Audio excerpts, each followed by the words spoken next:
Well, we just went from whiteout conditions. It's still pretty nasty up top, but that might blow through. There's Jason. Look at him.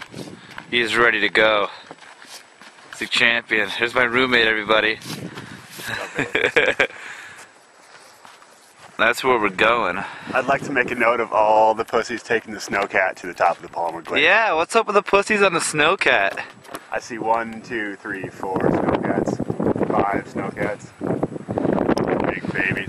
We went from whiteout under those things right there to this beautiful morning scene.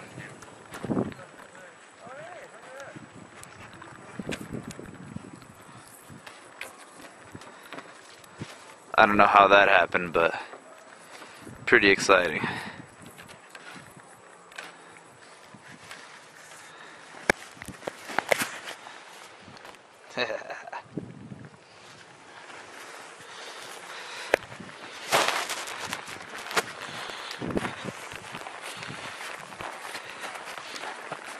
You excited, Drew?